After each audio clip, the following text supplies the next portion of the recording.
Welcome to Knicksfandom. This is an independent New York Knicks fan-based podcast, which was created by fans for fans. The show is hosted by Blackwell, Danny, and Flau. They'll discuss the issues surrounding the Knicks, the NBA, and various other sports-related topics. Join us. It's going to be a heck of a ride. Welcome, and please join us for the next 40 minutes or so while we talk about the New York Knicks, the NBA, or anything else that might come to our minds. This is episode 3 of our podcast known as Knicksfandom. Knicksfandom is a fan-based podcast that is presented in a multi-hosted format by fellow Knicks fans, and is for Knicks fans in particular, as well as NBA fans in general. I'm your host, Blackwell, and I'm joined by one of my co-hosts, Flau. How you doing today, Flau? I'm good, brother. I hope everything's all right with you guys, man. Very good, very good. I'm also joined by my other fellow co-host, Danny. How's everything, brother? Man, I'm good. Everything's good. L.A. Blackwell. Just another day is the slogan we say. What's going on? Very well. Very good, man. I'm okay. Y'all ready? Let's get it started, man. Tip off. This is a short news segment that would allow us to speak about some topics that we've been thinking about on an individual basis that we may want to briefly discuss in a group format. It could be something as simple as specific NBA trade rumor, a recent sports documentary that one of us found interesting, that also we hopefully find interesting for our listeners as well. Now that we have the idea of it, let's get it started tonight. Fellas, the other day I read a couple days ago that Willie Cauley-Stein was involved in potential trade rumors. Although they were later denied, I'm one to think that where there's smoke, there's fire. I think he would be a good fit to Golden State Warriors. A potential trade that may work salary cap wise would be Livingston and Jones from the Warriors and a draft pick to the Kings for Stein and Richardson. Because I don't think Jaja Pachulia is going to get it done come playoff time. What you think about that, Flo? Jones from Golden State? Pretty much. But Cauley-Stein, I think, is a good pickup for Golden State because it gives them a little bit of a bench step. So that will definitely help them out. For Sacramento, I'm not too sure if that's the right trade for them. Because it tells me you still don't really have a backup for Boogie! So, I don't think it's a good trade for Sacramento. It's a great trade for Golden State, though. Okay. How about you, Dan? What you think about that trade? I agree. It's a great trade for Golden State. Zaza is getting eat up in the middle, man. Chicken dinner in the middle, man. He's getting toe up. That's it. Toe up in the middle, man. Barbecue chicken. Barbecue chicken. Easy money. But, I guess it'll be a good thing like that. If it goes through, it'll be a great look for, Willie Cauley-Stein. He gets some more playing time, get more opportunity out there and ball out there. But potential good for Golden State. Not that great a deal, I think, for Sacramento. So Zaza will come off the bench. But we'll see. Yeah, I gotta agree with both of y'all. But, if they putting him out there, I said, that's a team that would be a good fit. Because right now he's backing up Boogie, like Flo was saying. He's not getting much playing time. Also, he's a young guy. Those both are contracts you can open up salary cap-wise. Like you said, we'll wait and see what happens. But that was my little tip-off for the day. How about you, Flo? You got anything that you want to speak about regarding the tip-off segment? Definitely, LA. One trade potential I was thinking about literally before we came on the air was actually the New York Knicks moving Derrick Rose to the Phoenix Suns for small forward P.J. Tucker, another small forward T.J. Warren, and also point guard Brandon Knight. What do you think about that trade, guys, if that ever goes through?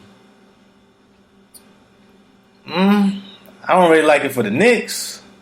I don't really see where it's really going to give us that much of an edge, potential trade-wise. Like, I don't see where we really benefiting from it right now, especially considering it's still a little early in the season. And also, if he does stay, that's a big cap space we can use for someone else down the road. I really don't want to lose that, considering all that cap is into one player. If he works out, then it's good. If it doesn't, you can also go out there and get you a franchise-type player to replace him. So, to me, I don't really like it for the Knicks. For them, I think it might be a good pickup on their side, though. How about you, Danny? I think for us it'll be a half and half because the chemistry, we just started with our team. To do another major mix-up like that, it might be a little confusing because we still haven't even got our defense down. So it could be possible, but it has to be like Flo said, it has to be something long-term. We have to look at the pros and cons. So I'm iffy on it right now. I don't know which way to go. I don't know if I'm supposed to be for or against it. Got you. And how about you, Danny D? You got anything for tip off this week? The only tip off I read something about they was trying to do like a major trade, a 3-way trade. It was going to be with Paul George, Klay Thompson, and I forgot who the other person was going to be. They was going to try to do a 7-team, like a major mix-up. But it was like just a rumor. It wasn't too serious. Okay. So they said possible that Paul George would go to Milwaukee. Mm-hmm. Klay Thompson will actually move to Indiana. And there was another possible fixture in that one. But how y'all feel about that one? Depends what the third thing is for me. Right now, I really don't like it for Indiana. I think, Paul George is definitely the type of franchise player you need if he can stay healthy. I just think right now he's not playing as well as he was a little earlier. But I wouldn't give up on him right away. I think he's one of your homegrown talents. He's a guy that you basically built your team through. And also the position where I think small forward, you need that position a little more than 2-guard right now. So for me, I don't really like for Indiana for Golden State. I really wouldn't do that either. I think it's really hard for the way it's set up right now with Durant and everyone on that team. I think you have to really wait and see what's going to happen. I don't think your weakness is in that part. I think it's more defensive and size-wise. I don't know. I'm not really quite sure yet. How you say, Flau? I think with that trade, I don't think it's a good trade for all parties involved. If you look at it, yeah, Indiana gets Klay Thompson, yes, but you got to remember, I think Paul George has done a lot for the community for the Indiana Pacers. I think Larry Bird likes the guy. I think they want to work on a contract extension. I don't see that trade as going down at all. I just think that's just a rumor per se. I don't think that'll ever happen. Okay. Thanks again, fellas, for all your input in regards to the new segment. Now, I really want to transition to the weekly roundup. The Knicks' past weekly game was as follows. On Wednesday, they had a home game against the Nets, which they won 110-96. On Friday, they had an away game against the Celtics, which they lost 87-115. And Saturday, they also had a game against the Raptors, which they lost, 118-107, which basically means in the last 3 previous games since our most recent podcast, they went 1-2 for a total record of 3-6. Not where we thought it would be at all. And Flo, please summarize your thoughts about these most recent games. But as usual, I don't want to go into too many individual game specifics as of yet. How you feel about it right now?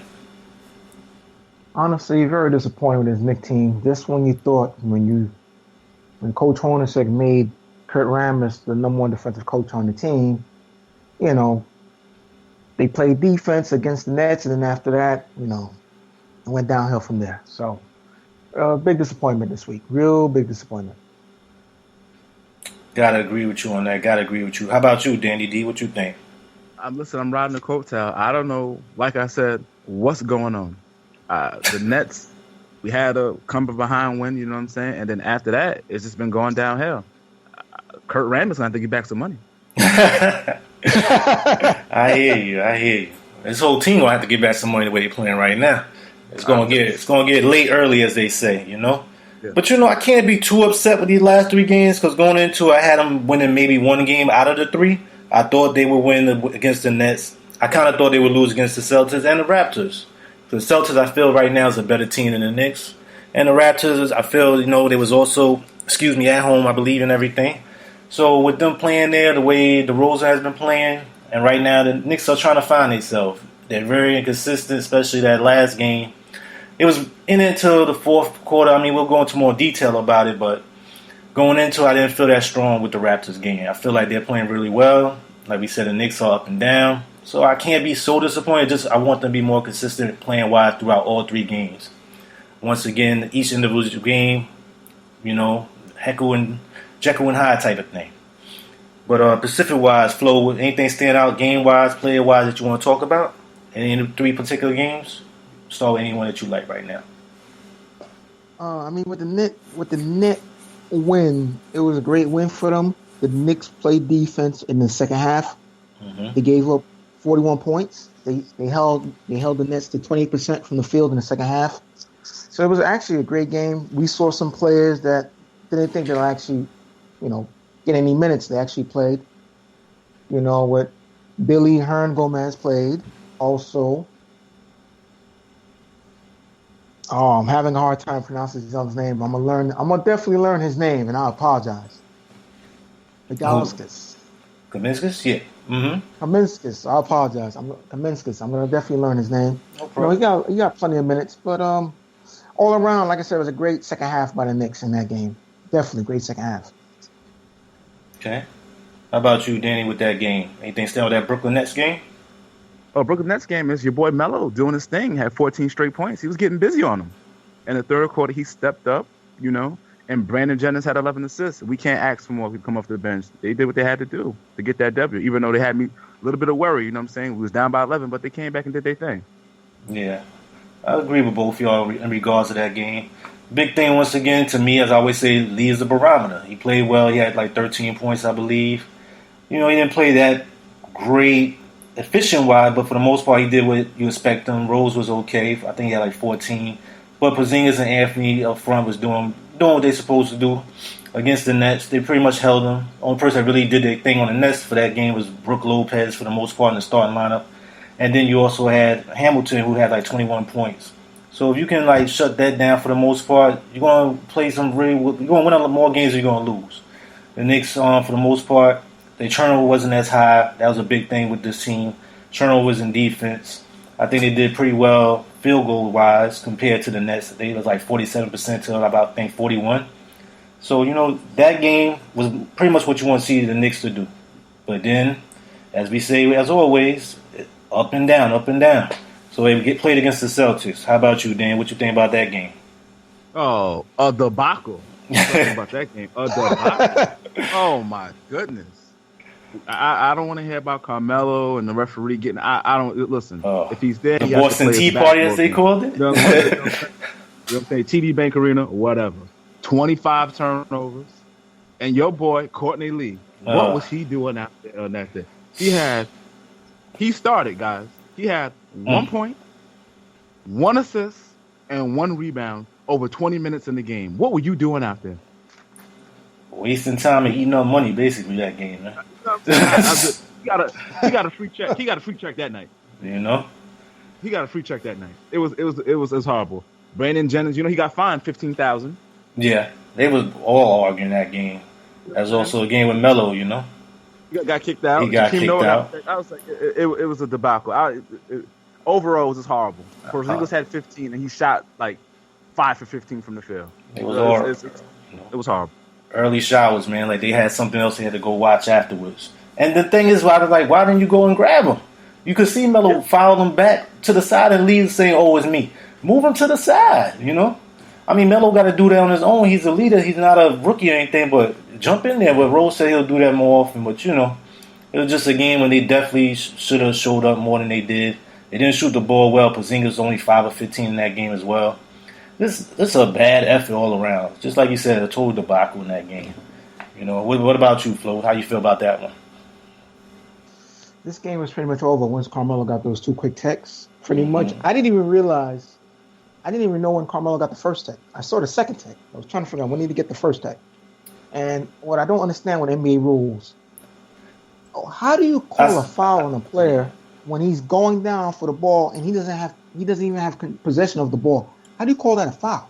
I saw it, and the referees basically stated that you can go for the ball, but you can't jump on a man to get the ball. So basically saying he didn't try to go after the ball at all. He just jumped on the man. Which I understood looking back at the replay, that's the way you're going to call it. And, Melo was still arguing. He said he had some form of beef with him before from another game he got thrown out, I believe, or teched up. So, if you know that going in, why add more fuel to the fire, basically, So basically, he just spit the bit in that one to me. I thought that was a horrible effort all around. And, I just really want to see what they could do against the Boston. That's a known rival. That's a team that you're going to probably see come playoff time. And you could have really made a strong showing for yourself. Bradley and everyone did what they wanted to do in that game. Thomas. It was just not a good effort at all. And the thing is, you should have took advantage of that game because Horford didn't even play.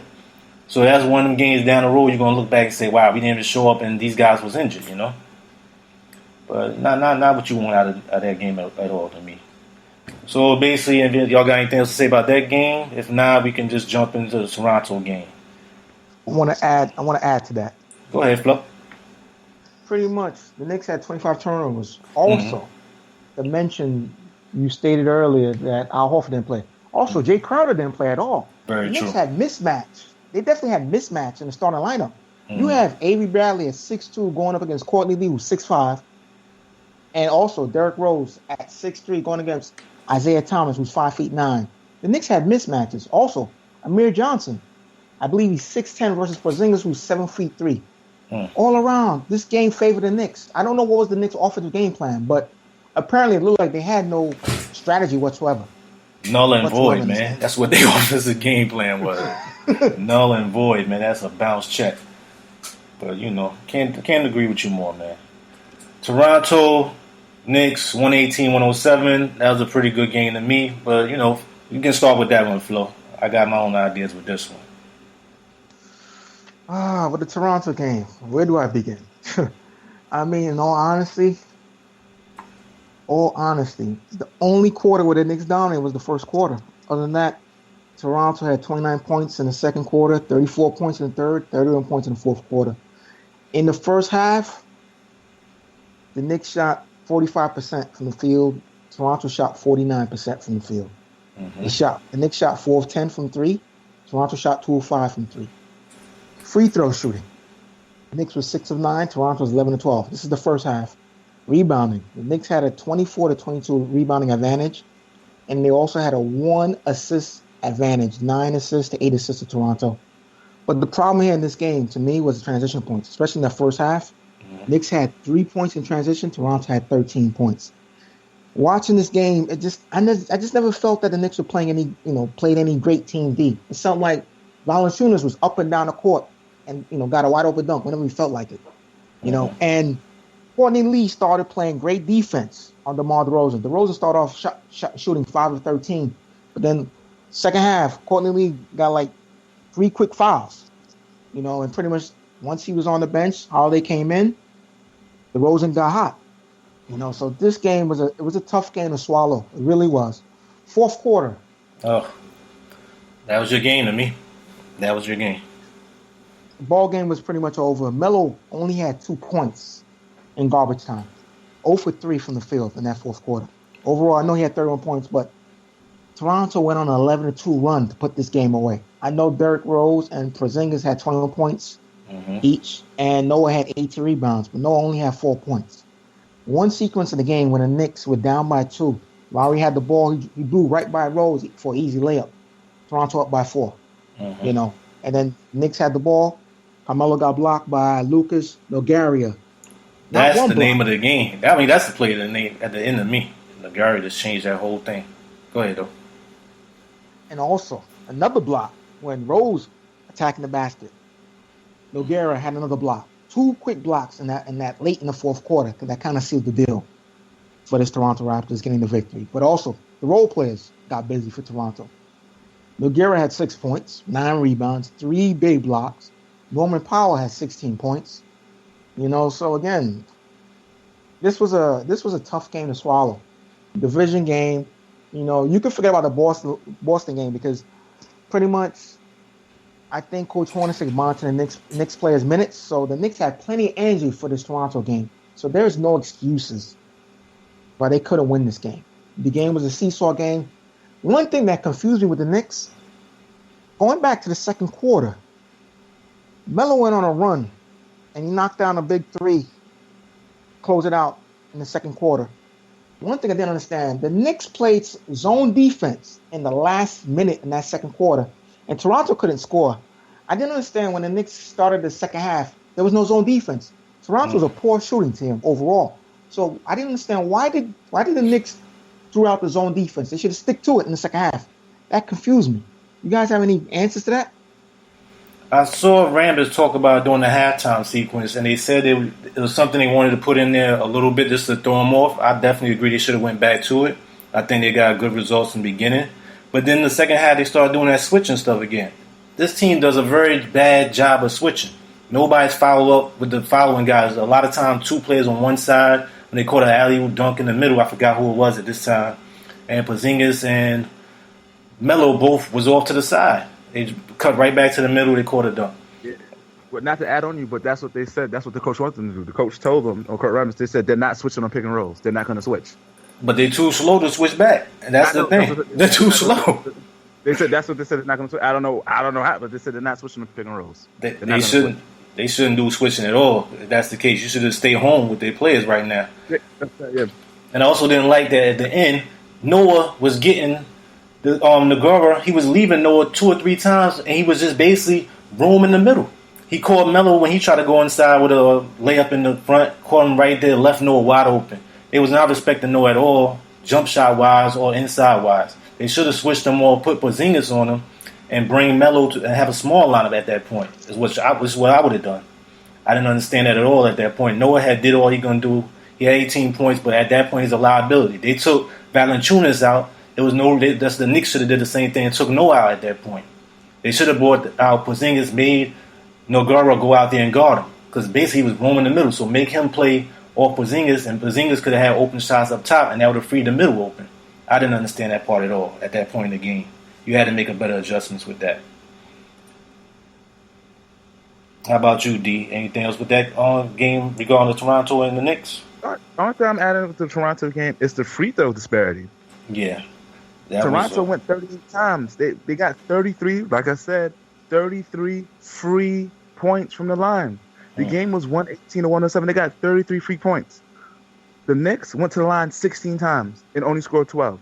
So 33 out of 38 for Toronto and 12 out of 16 for the Knicks from free throws. That's all I got to add for that right there. 33 free points. You can't give up that. Come on, man. True.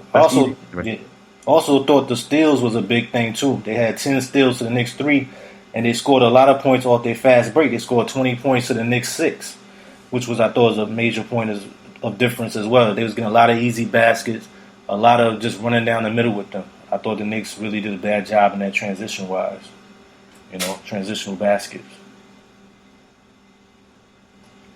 But, it was a game they could have had. I thought they should have won it at the end since they played that well and that close. But you got to do a lot better defensive-wise. You got to do better with the switching. Stay home if you can't switch at this point. Your communication is not that great.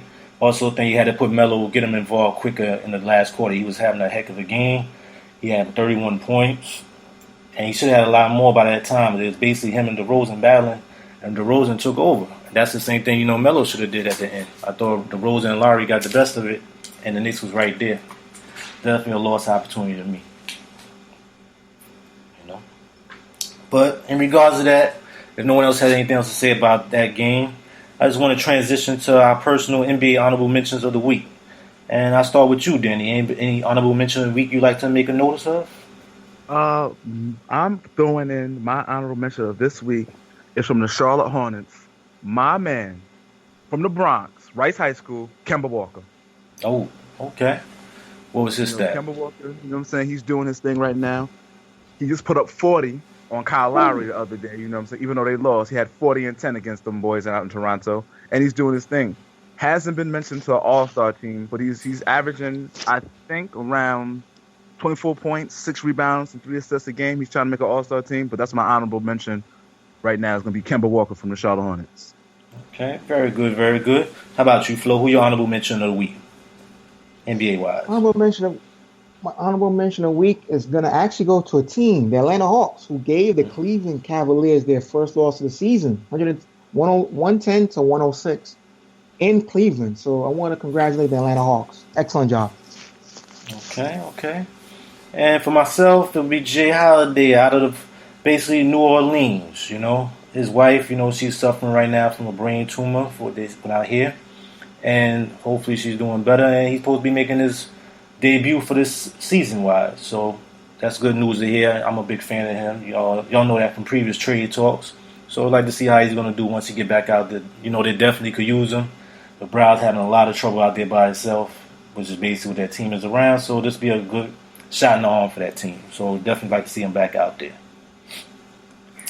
And we go on another transition I'd like to make right now. One more new topic, basically called Hot Topics. And basically, Hot Topics is a new segment that I thought about, and it's basically, we want to talk about this topic of question would be, it's a topic Danny D thought about before we even started this podcast. And the main question was, is it better to have somewhat made it in the NBA and lost it, or never to have made it at all? Now, Danny D, this is a topic that is near and dear to your heart. Briefly describe what some of the reasons that you want to discuss this topic.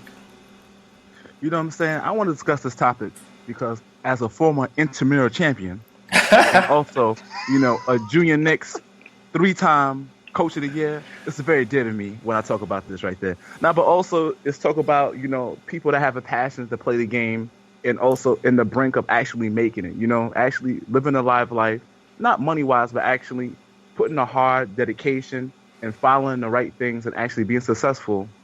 And then also not making it at all, you know what I'm saying? But not making the expectation that you're supposed to make. So that's just why it's a dear topic to me. Because, it's also the pros and the cons of, sometimes it's not always, the grass is always greener on the other side. So that's why I want to really go into detail with this topic. Very good. Did you say 3-time? 3-time? 3-time? It's a 3-time junior Knicks champion. Want to make sure. 3-time junior Knicks champion, 14 under. There you go. Straight out of Polk High. That's how we do out here, Yeah. That's how we do. But definitely, it was a topic that interested both me and Flo. We want to talk about it. That's what this show is about. It's not just about the Knicks. It's just about different NBA things we think would be interesting towards the listeners as well. So basically, we thought about some players that kind of fit this criteria. And I'll just go through a quick rundown, but we won't go into full detail about them. Anyone can check out their stats, can look them up and see if you concur or if you disagree. But we narrowed down to this list basically of the players were known as Lenny Cook, Adam Morrison, Greg Odom, Darko Milicic, Joe Alexander, Ed O'Bannon, Chris Washburn, LaRue Martin, and DeJuan Wagner. But due to time constriction, we won't go into full detail with each player. Each one of us will take one player, have a small discussion regarding the player, and then the following host will agree or disagree if we feel like they fit that criteria, and if they do or why they do not. And then the other two will give their opinions on another player, and then we'll just answer the question as a whole. So, Danny D, we can start with you. Who's the player that you chose regarding this list? We're talking about Lenny Cook, man. Lenny Cook. Okay. Born in Brooklyn. He was supposed to go to school, didn't really pan out. He tried to go to the 2002 draft and didn't get drafted. And then from there, he just bounced around and really didn't fulfill the success that he was promised to be. He was on the same name with Amari Stoudemire. He was facing LeBron James and Carmelo. And he has a documentary out, too, if y'all check it out. It's basically the Lenny Cook story. And he really didn't make it. Very good documentary, too. Very, it's a very sad documentary. Yeah. Especially the last 5 minutes of it. When he's basically talking to himself. And basically trying to tell him what to do, what he shouldn't have did. If you didn't check that out, listeners, make sure to check that out. Very good one. But continue. And just to add to L.A. Blackwell, you know that young lady that he was talking to that was at the end, like in the movie, that the woman that he's with. Yeah, that's his girlfriend from the beginning. That's his girlfriend from the beginning of the movie. They said. Wow. So she saw the whole roller coaster ride of his career. Yeah. Okay, definitely. Anything else you want to add with regarding Lenny Cook that stands out on Danny? The only thing that really just stands out for Lenny Cook is that the fact that he didn't have the supervision that he was supposed to. Because you remember, he was a kid. Even though he was 6'6", 200 pounds, he was 19, and he really didn't have an adult father figure to show, to slap him in the back of the head like, yo, these are not the moves. Because, at 19 or 20, if somebody comes to me, with $350,000 right here, and they say, yo, you're going to go pro. I'm like, okay, I'm going to go pro. You're going to give me $350,000 in a bag. I'm going to do what you say, because at that time you have family and friends, but you have to have somebody to put you in a realistic point to say what's right from wrong. Because everybody's going to be on the bandwagon with you because they think you're the lottery ticket, literally. Exactly. They really think you're the lottery ticket. So just to help me out and to supervise me and what's best for me. So that's what it was. He really didn't have the supervision that he really needs to actually become a young adult and be a productive part in the NBA and actually, be successful to go overseas and have another career. So that's another part of my Lenny Cook. Okay, Flo, how about you? Anything you want to add regarding Mr. Lenny Cook? No, definitely I agree. It's actually a sad story. The guy was supposed to be better than LeBron James and Carmelo Anthony. Yeah. So definitely it's a sad situation. Great talent, man. NBA potential. Definitely. And he's relatively young guy still. He still would be in his prime if he was right in the league right now. All these guys would be right there. That's the tough part about it, He's born only in 82. So the thing, yeah, exactly. But the tough part with me, also looking back at the documentary, which I said was a very good one, is just seeing where he was before that game against LeBron, when everyone basically had him as what LeBron is right now. They was putting him in that same category. And just to see that one game basically turn around his whole career and just see it fall apart at that point was really tough looking at that for a young guy. And now just see him at the end just shaking hands with Noah and everyone. And it's like, yeah, we know you, but we kind of don't know you type of thing. And it was just seeing that and having to watch the game and seeing what these guys are doing. They're traveling. They're taking care of their family. Then you look back at him. He's trying to make a few dollars here, trying to secure, everything of his family and just the life that he could have had versus the life that he does have. And, it's just a tough thing to look at that, especially for a young guy. And he didn't go to college, so it's like he didn't really have the thing to fall back on, which is why a lot of people want you to do that and stop jumping straight to the NBA. Everybody's not going to be Kobe. Everybody's not going to be Amari. Everybody's not going to be LeBron. And you don't want to have this happen if you can kind of avoid it.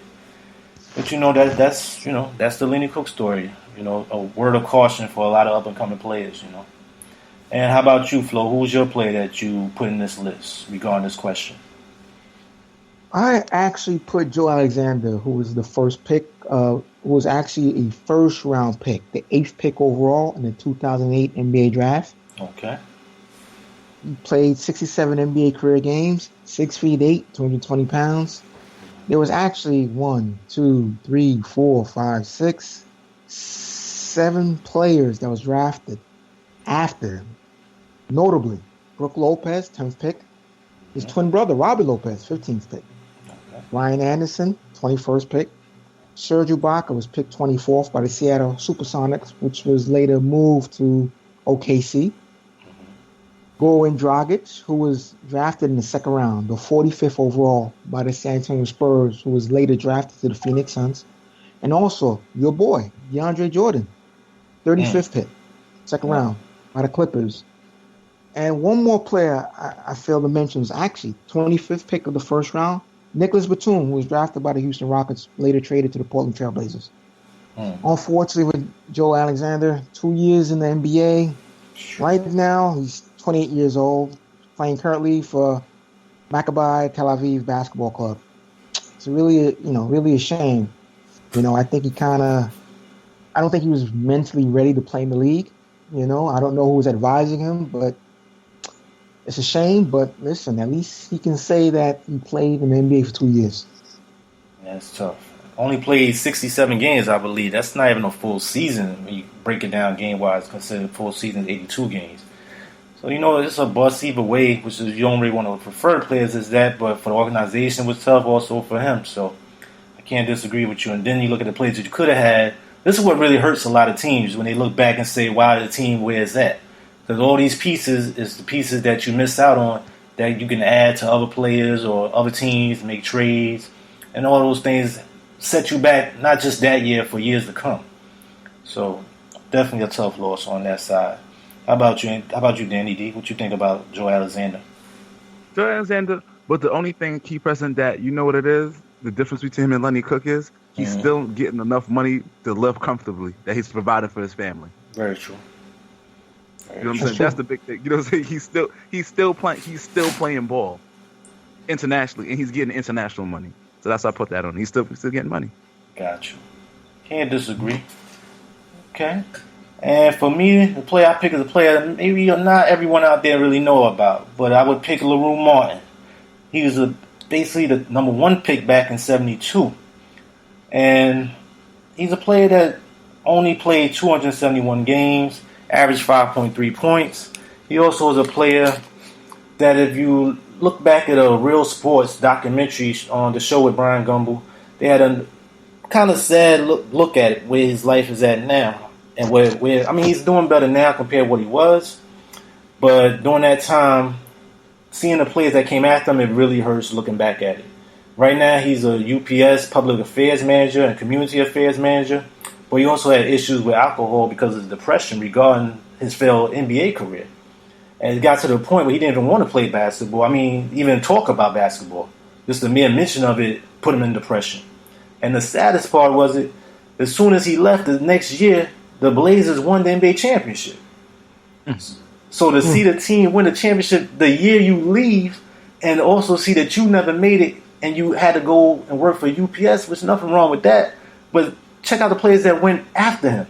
I think y'all would know him. Bob McAdoo, Hall of Famer. And you also have, and he also was a rookie of the year that year, and you also have a man known as Dr. J, Julius Erving.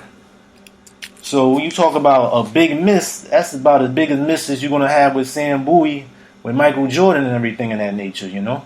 That's a tough, but even the thing with Sam Bowie, we didn't put him on the list because he actually had a decent career. Not the player he thought he was going to be. He had an injury with the knees and everything, but at least he played for the Nets and for several years after that. This guy was out of the league in no time, after about 4 years or so. So to see the players that came after them and see they have Hall of Famer careers and you was the number one pick over these guys, that's got to hurt. That's got to hurt to me. So that would definitely make anybody want to drink, you know. That's the way I look at it. But fortunately, since I believe 2000, he joined AA, and now I believe he's not having issues with that. So that's also a good thing. And he seemed to come out of it pretty good after hearing him speak.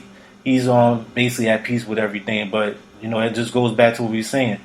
Is it better to get a little taste of NBA, or was it better not even have to deal with all these situations? But how you feel about that, Danny D, about LaRue Martin? I don't know if you heard about it before. Saying. Yeah, I saw the thing on Brian Glover, like you said, because great depression, everything like that.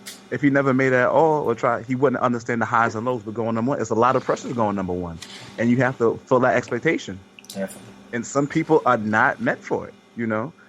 And good thing he went to Loyola College out in Chicago, and the good thing he had his college education. He said without that college education, he didn't know what he would have been doing.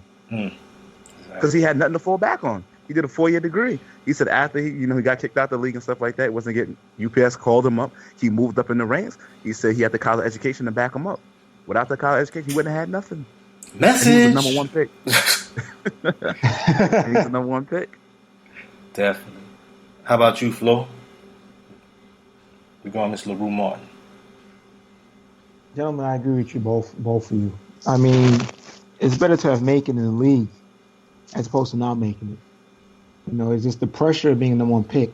You know, that's tough. Especially, you know, you want to make sure you're steered in the right direction. Someone is giving you great advice. You know, hopefully you have a mentor or a college basketball coach that's talking to you and giving you guidance. You know, but I guess the pressure of being number one probably hurt him, per se. So at least he's successful outside of basketball. At least he's played in the NBA. So he's not a failure at life at the end of the day. So That's right. Definitely. And we go on the last thing with this question. So the main question we had pointed to us was, it better to have somewhat made it in the NBA and lost it, or never to have made it at all? Final thoughts regarding this question. What do you say about that, Danny D? Me, I think, looking back at things like that, I would be happy to make it NBA as long as I had a foolproof path after. You understand what I'm saying? Mm-hmm. Like if I had accounts and set up and things like that, or if I got a taste of the NBA and I go overseas and play, you know, and make a good, comfortable living for myself and me and my family, I'll be okay. As opposed to not making it at all, because I think I'll still be yearning. Like I missed out in life because I never made it. I never got a taste of it. Mm-hmm. How about That's you? For me personally. How about you, Flo, regarding that question? Your last thoughts. definitely, it actually makes more sense to at least made it as opposed to not making it. At least you're able to at least say, listen, I made it into the league. I was drafted. I played a couple years. I didn't play too many years, but I played a couple years. At the end of the day, it's well worth it to have made it and gone to the league as opposed to never to make it. So. Okay. And for me, I gotta agree with, for the most part, both of your brothers. I think it's kind of like the old saying, better love and lost than never to loved at all, you know? I feel like if you actually got a taste, so you actually have a name at the end of the day. Even if it wasn't the way you thought it would work out, as long as you got a little taste. I think it's harder for guys like Lenny Cook or a Greg Oden type when they really never got to enjoy any of it from like a year or two. Never really got, financial-wise, a nice big salary check from the NBA, and also never when you think of draft busts and everything of that nature, those names are always going to come out. It could be 10, 15 years from now. They're still going to be known as that. And that's a tough legacy to have to carry your whole life, you know. To me, that's a very hard legacy on that part. And that kind of make you feel like, was it even worth going through all this? But, you know, everything, for the most part, make you stronger, you would hope. But it's hard to say just looking at it fan-wise, looking out. You may have still some friends, some connection that you would say you still would not want to trade that. And also, maybe down the road, they might become coaches. They might be some type of assistant coach or something like that, or work for the NBA. And they could be that tell, when they have the symposiums and things of that nature, they can teach the other youngsters and like know the value of going to school, or know the value of having financial literacy and learning the business outside and inside. That way the same thing don't happen to other players. So hopefully they can find a way to make these things work in a positive form for them. That's my last thoughts on that question. Okay. So regarding that, I think that's the end for that hot topic. And regarding the last closing remarks for the end of this show, how about you, Danny D? Any last closing remarks for the end of the show? Nah, I'm pretty good right now. We're just trying to get some W's for these Knicks. We got to at least get 500, get some W's out there, guys. We got to get some wins. Definitely. Long overdue. And how about you, Flo? Any last closing remarks? I would say for the Knicks, must-win game tomorrow against Dallas Mavericks, 7:30 MSG. They're at home. Dirk Nowitzki is not scheduled to play. He's still out. So no excuses. This is a must-win game for the Knicks. They got to start off the week fresh, you know. So definitely I'd like to see a win. And this is going to be an interesting week for the Knicks because not only they have the Mavericks, they also have the Pistons Wednesday rematch. And also they go to D.C. to play the Wizards on Thursday. And they have an early Sunday afternoon game against the Hawks at home. So this is going to be an interesting week for the Knicks. This could, you know, this will definitely help if they can get some wins, you know, this week, you know, and hopefully get back right on track. Hopefully they gotta work on, you know, improving their defense, keep the turnovers down, grab some rebounds, and hopefully they can take a couple wins this week, man. Maybe 2 or 3 wins this week. Okay. Thank you, Flo. Appreciate it. My closing remarks pretty much the same. This is the time for the Knicks to turn it around. If you're going to do it, if you're going to make that stand, you might as well do it now. Dallas seems like the team to do it. We'll see what happens, though. These Knicks, you never know right now. You never know. But we hope y'all enjoy the new segments we had. We're definitely going to have some new segments like this as we go along. Definitely change it up a little bit here and there. If you got any ideas, you can always send it to us. Let us know. We have everything going on, as we said, with the Facebook page. We also have the website on Speaker.com. That's Knicksfandom. But, you know, everyone have a good week. Wish y'all nothing but the best. Thank you for joining us. And we'll see y'all next week. On that note, we out of here. Take it easy, y'all.